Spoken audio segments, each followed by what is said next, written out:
Howdy. Welcome to Ausgrave Royalty. I am Justin.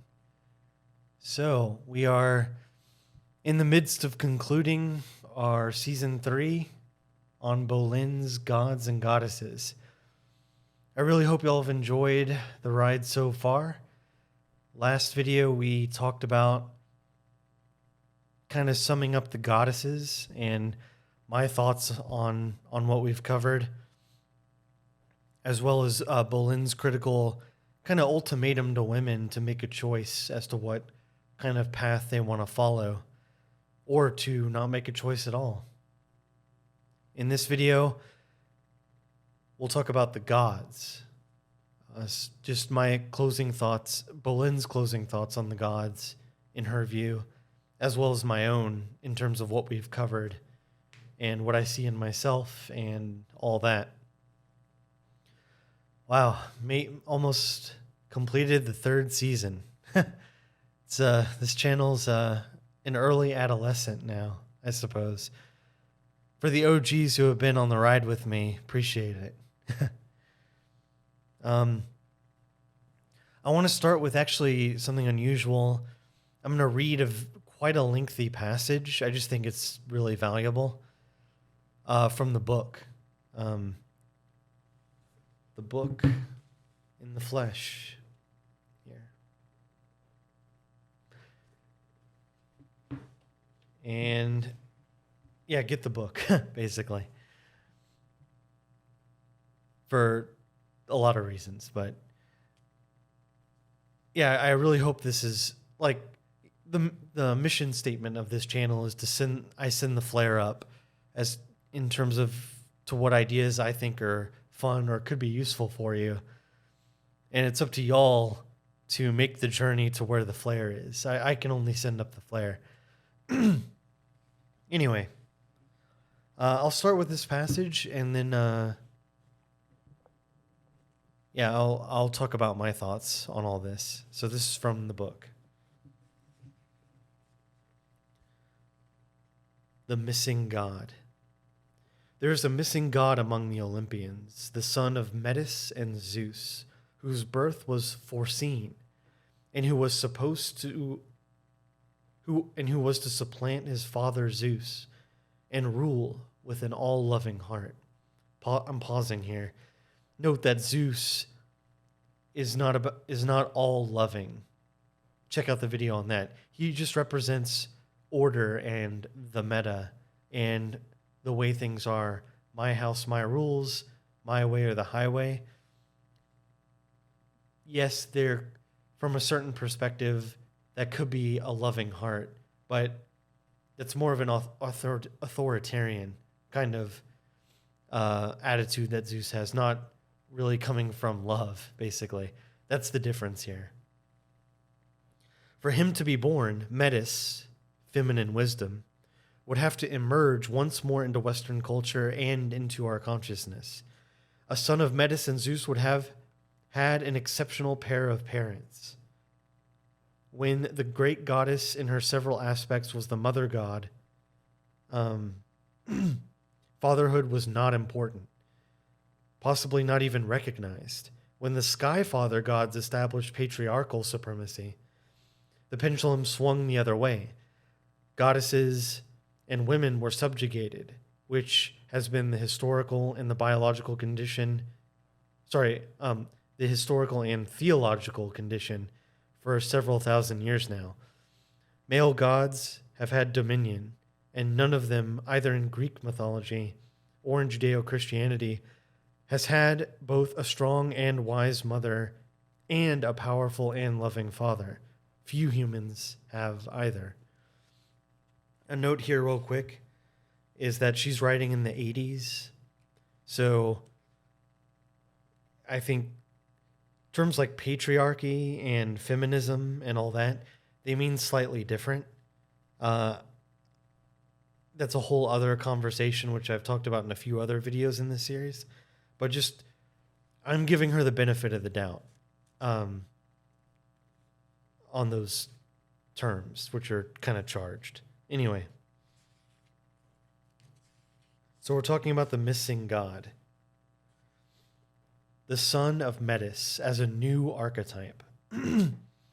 Although the archetype of the son with a loving heart has been present as Jesus in the West and as Krishna in the East, their presence in the culture did not change the basic power structure of the patriarchy. Zeus on the mountaintop with his thunderbolt has continued to be the ruling principle in the culture and will remain so as long as we look to superior force or weapon superiority for our security and consider isolation from others both possible and desirable. For a long time, Zeus's position has seemed logically unassailable, but now we have seen how radioactive particles from a nuclear accident at Chernobyl near Leningrad contaminated milk in the Netherlands, and how the destruction of rainforests in Brazil can change the atmosphere of the Earth, and how a nuclear war leads to a nuclear winter for the planet. We become increasingly aware of our interdependence, of how we share this planet and its fate together. Zeus is still the ruling power principle, but what will happen to Zeus as our consciousness grows? That his thunderbolt cannot be used without destroying life on Earth. As you can see from those, this is Justin here. As you can see from those references, you can kind of get a context of where and when she's writing in the culture. Global consciousness, environmental concerns, ecology, women's spirituality, and nuclear disarmament are expressions of the reemergence of Metis as a metaphor for the wisdom that we are all related to one another and to the mother archetype. I'm going to pause here again. Again, this is loaded with politically charged language. I am not reading it from that context. I'm staying in the archetypal realm. I'm going to take this moment here. I'm an anarcho-capitalist. That's my political position. So I know what I know the deal. I know the deal. Don't worry about me. I can see through a little bit of this. That's a whole other video. Comment down below. But as I read some of this, the anarcho-capitalist within me, the fire burns, and I'm having to bite my tongue. Anyway.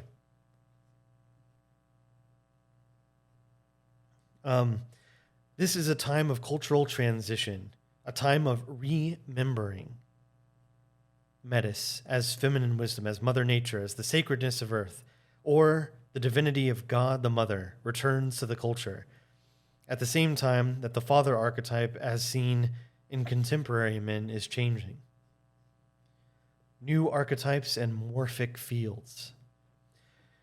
In New Life, The Hypothesis of Formative Causation, 1981, Rupert Sheldrake, a theoretical biologist, proposed a radical new theory of how living things learn and assume new forms.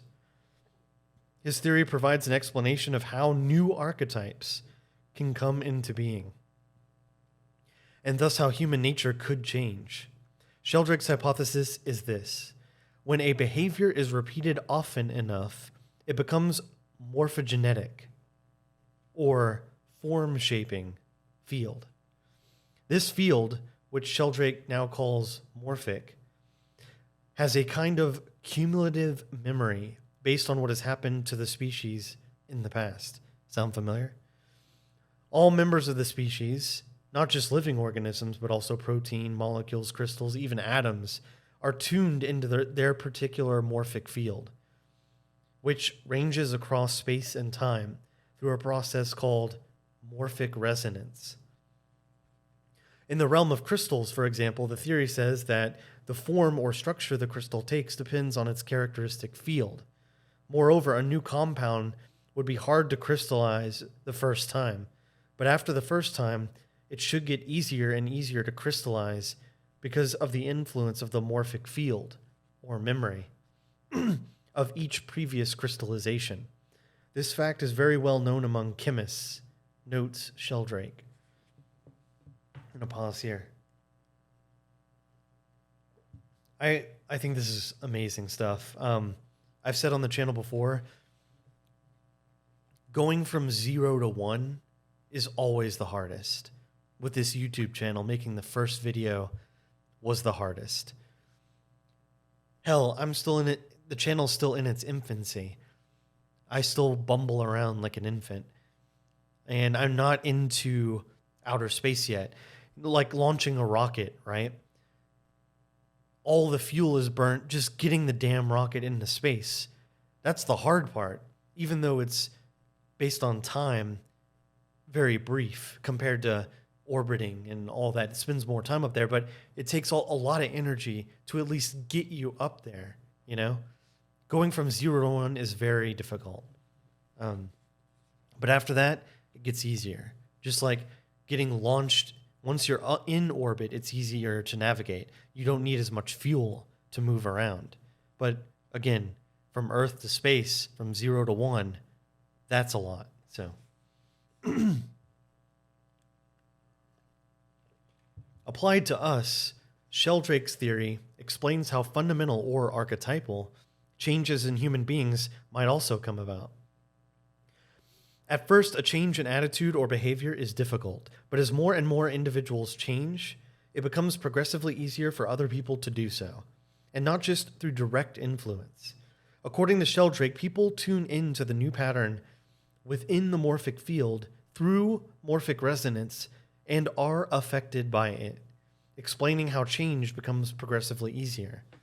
At some point, the number of individuals needed to tip the scales is reached. Reminds me of The Tipping Point by Malcolm Gladwell, which wasn't out yet when she's writing this. There is a new archetype in the collective unconscious. Sheldrake himself equated the two ideas. The approach I am putting forward is similar to Jung's idea of the collective unconscious. The main difference is that Jung's idea was applied primarily to human experience and human collective memory. What I am suggesting, this is Sheldrake speaking, what I am suggesting is that a very similar principle operates through the entire universe, not just in human beings.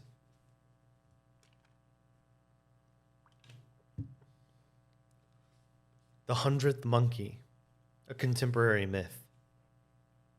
The 100th Monkey, we're almost done, by the way. The 100th Monkey is the name of a new myth. It's a story that has arisen, been repeated, and written about only in the last 2 decades. It is a very recent origin, and yet, like Greek myths that tell the tale of the Trojan War, it's not clear where fact ends and metaphor begins. The story was based on scientific observations of monkey colonies in Japan. The most widely read version was written by Ken Keyes Jr., which I condense and paraphrase as follows. Off the shore of Japan, scientists had been studying monkey colonies on many separate islands for over 30 years. In order to keep track of the monkeys, they would drop sweet potatoes on the beach for them to eat. The monkeys would come out of the trees to get the sweet potatoes and would be in plain sight to be observed. One day, an 18-month-old female monkey named Emo started to wash her sweet potato in the sea before eating it. We can imagine that it tasted better without the grit and sand. Maybe it was even slightly salty. Emo showed her playmates and her mother how to do it, and her friends showed their mothers. And gradually, more and more monkeys began to wash their sweet potatoes, instead of eating them grit and all. At first, only the adults who imitated their children learned, and gradually others did also. One day, the observers saw that all the monkeys on that particular island were washing their sweet potatoes. Although this was significant, what was even more fantastic, and get ready for this, to note, was that when this shift happened, the behavior of monkeys on all the other islands changed as well. They now all washed their sweet potatoes. despite the fact that monkey colonies on the different islands had no direct contact with each other. Here was validation for the morphogenic field theory. It could account for what had happened. The 100th monkey was the hypothesized anonymous monkey that tipped the scales for the culture. The one who changed in behavior signaled the critical number of changed monkeys, after which all the monkeys on the island washed their sweet potatoes. This is Bolen writing now. The 100th monkey is a New Age allegory that gives hope to people who have been working on changing themselves and saving the planet, and wondering if their individual efforts will make any difference at all. Excuse me. As a myth, the 100th monkey is a statement that affirms a commitment to work on something, like ridding the Earth of nuclear weapons, even if the effect is invisible for a long time. If there is to be a 100th monkey, there has to be the human equivalent of Emo and her friends. Someone has to be the 27th and the 81st and the 99th before a new archetype can come into being. Sheldrake's hypothesis provides us with an understanding of how change in a species might come through the actions of individuals who, one at a time, do something new. If the son of Metis is to supplant Zeus in the culture, that change may come about only after a critical number of individual men and women trust love more than power and base their actions on this principle. As more and more people do so, according to Sheldrake's hypothesis, it will become easier and easier until one fine day someone will be the anonymous 100th monkey. Most men and women, however, feel neither the need nor the faith to tackle the changing world. Those who do try are encouraged by the 100th monkey, because it is a myth that describes what they are drawn to do anyway. Whenever we recognize ourselves in a myth, it is empowering. A myth that evokes an aha helps us stay true to what moves us deeply, to be our authentic selves. Besides speaking to those who are inwardly motivated to make a difference in the outer world, the 100th monkey is also a metaphor for what goes on in an individual psyche. In the inner world, doing is becoming. If we repeat a behavior motivated by an attitude or principle enough times, eventually we become what we do. Let me read that last sentence again. In the inner world, doing is becoming. If we repeat a behavior motivated by an attitude or principle enough times, eventually we become what we do. So, thank you for sticking with me throughout that long passage, but I think I love that whole thing, the field theory, the 100th monkey thing. What she's basically saying is that it's not just mental masturbation, like doing self-work. And it's even beyond how it affects others around you that see you changing and growing. It's that you are doing work that is at the central processing unit of humanity.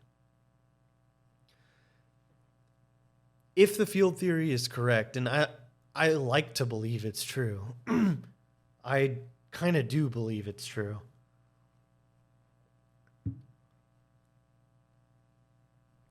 Again, with all the creative endeavors that I've attempted and I've experienced, I know the power of that. I know the, like, energy involved in going from 0 to 1, and then how much it's easier going from 1 to 2. I can see that being a universal principle. I can see that if enough people individuate, as Jung would say, become whole, that it will spread. And you can think that, you might think about it, this like evidence of this theory in a different way, but in the reverse, like bad habits spreading throughout cultures. And there's that phrase, I think Andrew Breitbart, politics is downstream from culture. That kind of reminds me of this, that, you know, if something is not an issue in the culture, why is the government going to be motivated to talk about it? Typically, things happen in society, and then the government is called into action. And again, I'm an anarcho-capitalist, so I know the words that I am saying, and I'm just playing ball right now. As the mainstream theory goes, is what I'm playing at. Yeah, so in the same way, like, I mean, it sounds like obvious in 2023, but it's like going viral. You know, it's the tipping point. Malcolm Gladwell. All of a sudden, everyone's washing their sweet potatoes, metaphorically. But that theory is saying that going viral, so to speak, is a law of the universe, not just of culture. Anyway, so what does this have to do with like the gods? What I'm trying to get at here by choosing to read that lengthy passage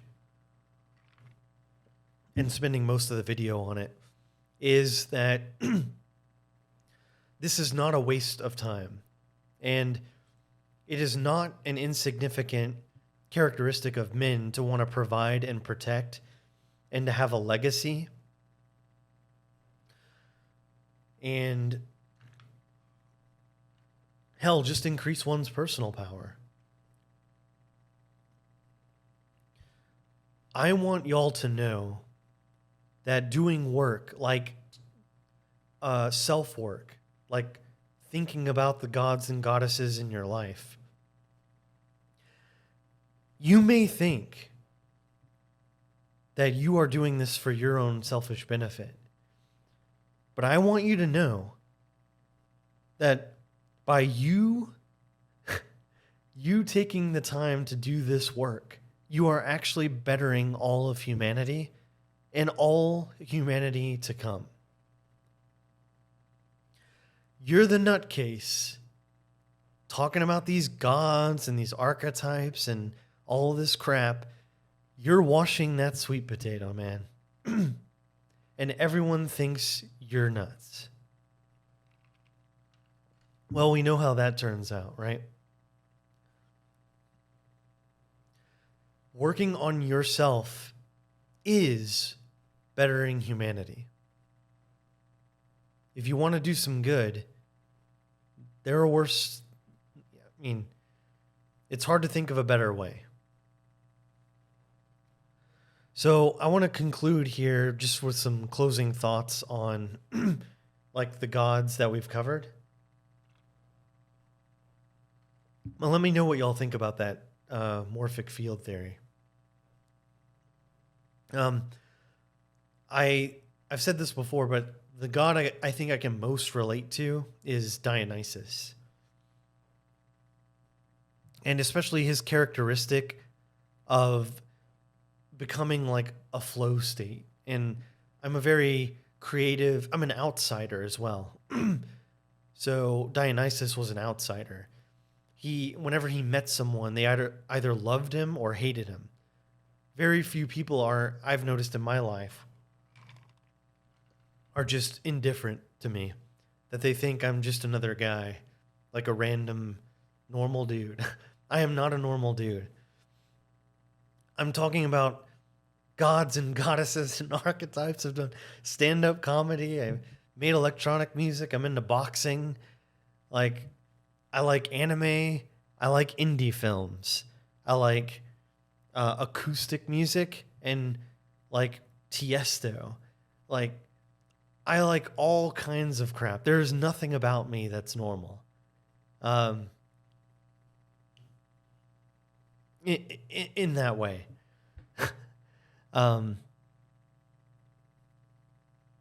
That's a bit of hyperbole. I mean, I wear clothes. That's normal. It depends on where the bar is, but you get what I'm trying to say. So, my favorite thing about, like, in this whole series for me, subjectively, has been the bond between Dionysus and Hephaestus. It's like outsiders getting together. It reminds me a little bit, not that they have parallels, but Batman and the Joker. Like, what if they were to get together, right? And, like, team up. Batman and the Joker are both outsiders. They're both, you could argue, two sides of the same coin. But anyway, in the Greco-Roman myths, the Dionysian Hephaestus, like, friendship, that they both can, like, it's like it's the outsider actually feeling validation and camaraderie, what they really want. It's great being an outsider because you get to be wild and explore all these cool things, but sometimes the thought can hit you that nobody's around, nobody's with me. Whereas people doing the mundane, like, boring stuff seem to have, like, a wide network of have a rich friend group and all that. There's a price to pay for having good taste, basically. And I sympathize with that. I would say Apollo dominated my childhood. Apollo is about setting goals within the Zeus realm and achieving them.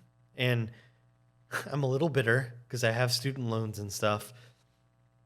I'm bitter because the Apollonian within me, it's what I was, like, pressured by society to be. Like, be a good boy, be a provider, do good grades and all that. Be good, have, don't that'll go on your permanent record. That's a big deal. It's not a big deal. But I understand that I had to go through it. Aries was active in my childhood as well. I had a temper.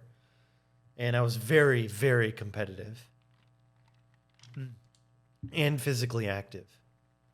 I played a lot of basketball. I had a bike. I'm 37, so it was, like, still a time where kids could go out. It was like the last remnants of classical childhood of being completely free. No phone tracking thing, no leash with children on them, I had, like, I climbed neighbors' trees. I would go into their backyards and just, like, explore. It sounds nuts now, but those were the times. Kickball in the street, hide and seek in the neighborhood, bike sojourns throughout the subdivision. So I would say the god I've had to most develop is Hermes, god of boundaries, and now he's the alchemical god as well. But yeah, Hermes is my dude, like, right now.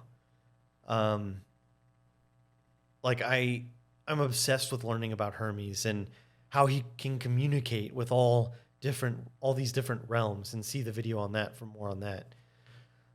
But yeah, as the alchemical god, like the god of the container, sets the boundaries for whatever's going on. Very important. Anyway, if you want more on this, let me know in the comments. I'm going to stop here. Thanks for sticking with me, and I'll see y'all in the next one. Bye-bye.